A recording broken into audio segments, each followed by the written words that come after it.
Bismillahirrahmanirrahim. Assalamu alaykum, hurmatli televizor ko'ruvchilar. Istiqlol kundalik xabarlarimizni ko'rishinglarni qizg'in qarshi olamiz. Men Abdullah Yalqun. Programmamizda vatanimiz Sharq Turkiston va dunyoda bo'lib o'tgan kun tartibidagi xabarlarni huzuringizga sunish qilishimiz. Qanamizda diqqatinglar ekranimiz bo'lsin. Xitoyning Konzi institutlari Avstraliyada to'sqinlikqa uchradi. Amerika ovozi to'rining xabarida bildirilishicha, Avstraliya ma'rif ministri Dan Tehan 28 avgustdagi bayonotida Avstraliya bexatarlik tarmoqlarining har qaysi oliy maktablar bilan hamkorlashib, bexatarlik guruhi qurmoqchi ekanligini e'lon qildi. Xabarlarda bildirilishicha, 2018-yili 6-oyda hakkerlar Avstraliya davlatlik universitetining to'riga hujum qilib, maktabning 19 yildan buyongi maxfiy hujjatlarini o'g'irlagan.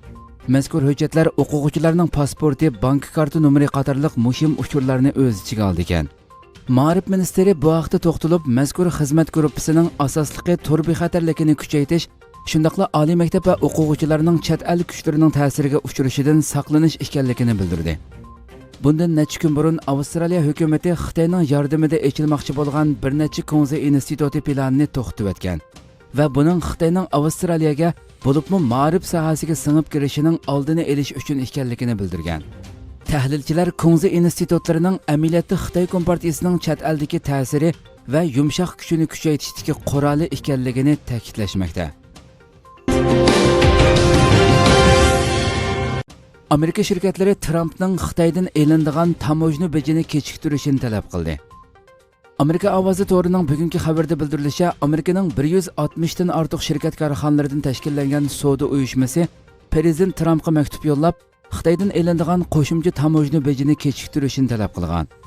Trump bundan burun Xitoyning 550 milliard dollar qimmatidagi mollaridan qo'shimcha tamojni beji oladiganligini, buning bir qismining 1-oktyabrdan, yana bir qismining 15-dekabrdan boshlab ijro qilinadiganligini, 110 milliard dollarlik mollardan elinadigan 15%lik qo'shimcha tamojni bejining bo'lsa, 1-sentabrdan tortib ijro qilinadiganligini bildirgan edi.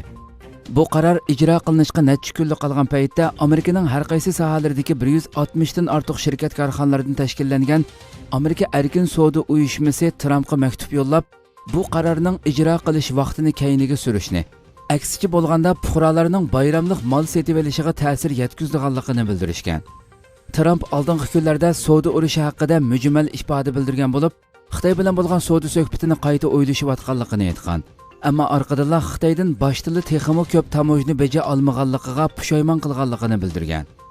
Mutaxassislar Amerika-Xitoy savdo urushidagi muqimsizliklarning Amerika iqtisodiga besim elib kelganligini, bu sababdan Trumpning kelar yili qayta saylanishiga ta'sir yetkazishi mumkinligini, ammo Trumpning Xitoyga qarshi qattiq siyosat yurgizish orqali qo'llashga erishib kelganligini bildirishmoqda.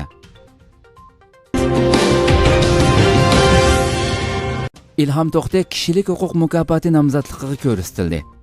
Fransiya xabar agentligining tunugungi xabarda bildirilishicha, 2014-yildan buyon Xitoy turmasida yetayotgan İlham To'xta Havel kishilik huquq mukofoti nomzodligiga ko'rsatildi. 26-avgust Yevropaning eng chong kishilik huquq organi bo'lgan Yevropa kengashi bayonot e'lon qilib, bu yillik Havel kishilik huquq mukofoti nomzodligiga İlham To'xtani ko'rsatganligini, uning 20 yildan buyon Uyg'urlar masalasi uchun kuch chiqarib, millatlar orasidagi aloqa va tushunishga hassa qo'shib kelganligini bildirdi. Havel kishilik huquq mukofoti 2013-yil ta'sis qilingan bo'lib, yilda bir qatim tarqatiladi. Mukofot summasi 60 ming yevro bo'lib, xalqarodagi kishilik huquq faoliyatlarida ko'zga ko'ringan shaxslarga beriladi. İlham To'xtadan boshqa yana 2 kishi nomzodlikka ko'rsatilgan bo'lib, mukofot natijasi 30-sentabr e'lon qilindi. Magnus Fiskasio Cornell Xitoy bilan hamkorlashgan turlarni to'xtatishi kerak dedi. Amerika Cornell universitetining o'qituvchisi shvetsiyalik antropolog Magnus Fiskasio apandi 27-avgust kuni Cornell kundalik quyoshi gazetida bir parcha maqola e'lon qilib, Cornell universitetining Xitoy bilan chetishligi bo'lgan turlarni qattiq tekshirish, agar Xitoyning Sharq Turkistondagi zo'ravonliklarga hamdamda bo'layotgan turlar bo'lsa, darhol to'xtatishni talab qildi. Cornell Xitoy bilan hamkorlashgan turlarini to'xtatishi kerak sarlavhalik mulohiza maqolasida Magnus Fiskasio Xitoyning donglik texnik shirkati bo'lgan Tingshunning Xitoy rejimi qurib chiqqan yuqori texnikalik soqchi sistemasi bilan zo'r chetishligi borligini tilga oldi. U maqolasida yana mushundaq bir shirkat xo'jayinining Cornell universiteti tarafidan shu maktabdagi Xitoy tadqiqot markazining maslahatchisi bo'lib tanlanganligi hatto Korneldagi texnika kasbida o'qiyotgan o'quvchilarga leksiya berishga o'rinlashtirilganligini bayon qilgach, millionlagan Uyg'urlarning milliy kimligi sababli ziyonkashlikka uchrashiga yantayoq bo'lgan mushundaq shirkatlar bilan qandaqmi hamkorlik programmasi o'rnatqili bo'ladi degan savolni qo'ygan. Magnus Fiskasioning bayonlarida ma'lum bo'lishicha, ba'zi universitetlar Xitoyga chetiladigan turlarni qattiq tekshirib, 21-asrdagi bu tragediyaning davomlashishiga imkoniyat hozirlanib qolishining oldini olayotgan bo'lsa-mu, ammo chet eldagi dongliq universitetlardan Massachusetts Texnologiya institutining Xitoy bilan nazorat sistemasi sohasida hamkorlashishi, Yale universitetidagi gen tadqiqoti professorining Xitoyni o'xshamaydigan irqlarni farqlantiradigan uskuni bilan ta'minlashi qatorliqlar bu jihatda yanada ko'plagan yutuqlarning mavjud ekanligini ko'rsatib bermoqda. Yaqindan buyon chet eldagi dongliq shirkatlar va universitetlarning Xitoy bilan hamkorlik o'rnatayotganligi haqidagi maqola va dokladlar ko'plab o'ttirg'i chiqayotgan paytda Magnus Fiskasioning mazkur maqolasi chet eldagi kishilik huquq faoliyatchilarining kuchli diqqatini qo'zg'amoqda.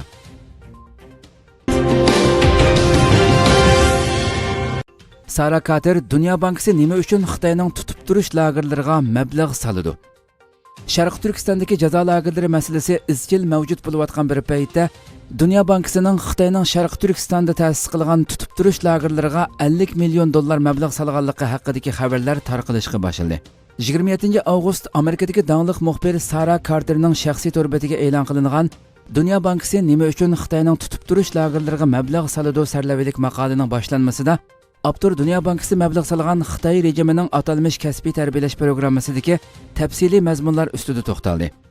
Ma'lum bo'lishicha, bu programma ikki cho'ng bo'lakdan tarkib topgan bo'lib, birinchi bo'likida 5 kichik mazmun bor. Ular maktab va zavodning bog'lanishini kuchaytirish, darslik, o'qitish metodi va baholashni yangilash, yuqori saviyadagi o'qitish va boshqarish qo'shinini qurib chiqish, boshqa maktab va yerlik jamoatlarga bo'lgan qo'llashni kuchaytirish, muassasa va uskunlarni yangilash qatorliqlarni o'z ichiga oldi ekan.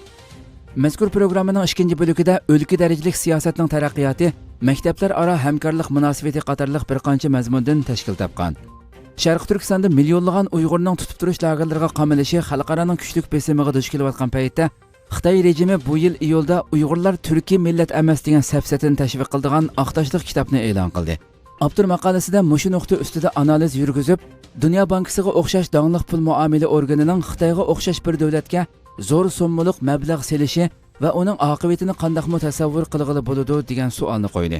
27 avgust kuni Dunyo bankisi o'zlari ustida e'lon qilingan yuqorqi xabar haqida Erkin Osiyo radiosining muxbiriga bayonot berib, o'zlarining Sharq Turkistondagi kasbiy texnika programmasiga 50 million dollar qarz pul berganligini aqlagan edi.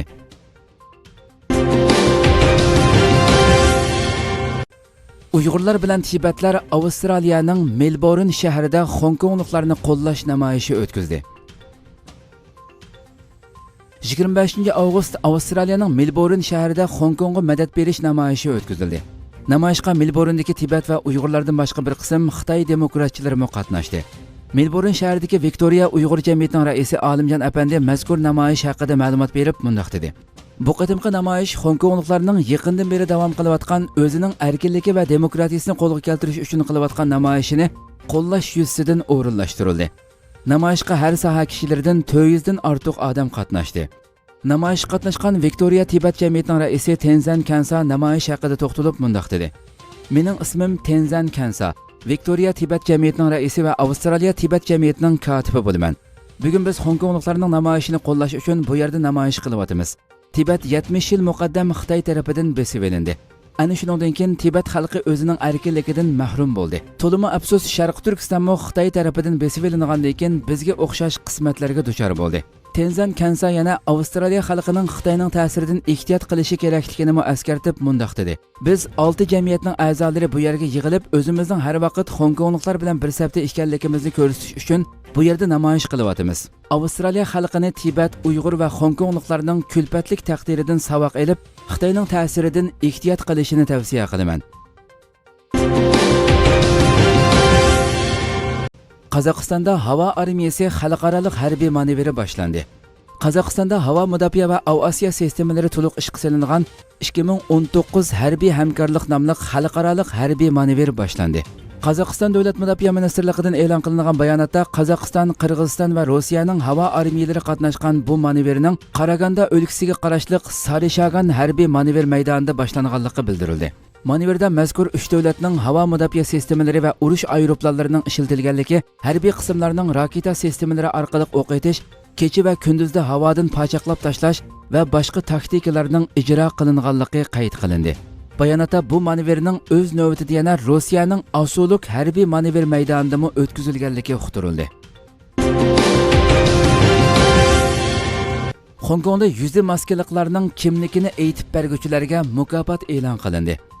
Hong Kongdagi namoyishlarda Xitoy bayrog'ini yulib tashlagan yüzü maskaliq namoyishchilarning kimligini aytib berguvchilarga 1 million Hong Kong dollari mukofot berilganligi e'lon qilindi. Türkiye Ovozi radiosi xabarida bildirilishicha, Xitoyning Hong Kong alohida ma'muriy rayonida bir internet beti jinoyatchilarni Xitoyga qaytarib berishni osonlashtiradigan qonun taklifiga qarshi namoyishlarda Xitoy bayrog'ini esilgan yerdan yulib tashlash va Hong Kong qonun chiqarish majlisiga besib kirish qatorliq 30 cho'ng voqeaga qatnashgan yüzü maskaliq kishilarning kimligini aniqlashga yordamchi bo'lganlarga mukofot berilganligini e'lon qildi.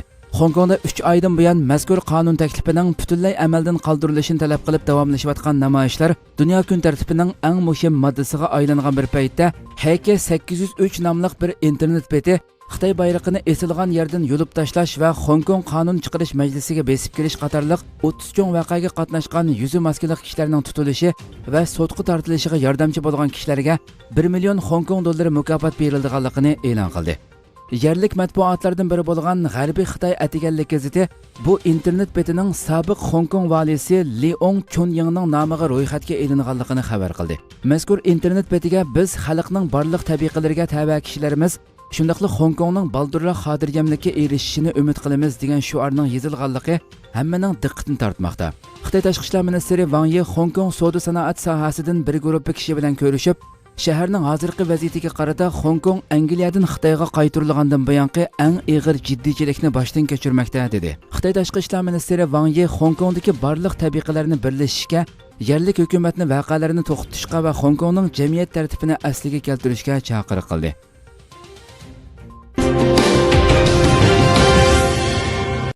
Xitoy Amerikaning urush paraxodlarini portda to'xtatishiga ruxsat qilmadi. 28 avgust Beijing doiralari Amerika dengiz armiyasiga tava bir dona urush paraxodining Qingdao portiga to'xtash talabini rad qildi. Bu mushu oy ichida Xitoy doiralarining ikkinchi qatim Amerika urush paraxodlarining portga kirish talabini rad qilishi hisoblandi. Amerikaning Benfold 2016 nomli urush paraxodi portga kirishni talab qilishdan burun Xitoy rejimiga qarshi namoyish bo'layotgan Hong Kong portiga kirishni talab qilgan Amerikaning boshqa bir dona urush paraxodining talabini rad qilgan. Reuters xabar agentligiga so'z qilgan bir nafar bash projektlik bino xizmatchisi urush paraxodining yakshanba kuni Xitoyga berishni planlaganligini, lekin Beijingning bu talabni rad qilganligini aytdi. Hozirgacha Xitoy mudofaa ministrligidan nima uchun paraxodlarning ziyorat talabini rad qilganligi to'g'risida hech qanday bayonot berilmadi. Hurmatli televizor ko'ruvchilar, shuna qilib bugungi xabarlarimiz mush yerda oxirlashdi. Inshaalloh atigi xabarimizni ko'rishgacha sizlarni Janobiy Alloh topshiramiz. Shuna qilib program oxirida ekran orqasidagi barliq xizmatdoshlarimga ko'pdan ko'p rahmat aytaman. Assalomu alaykum va rahmatulloh.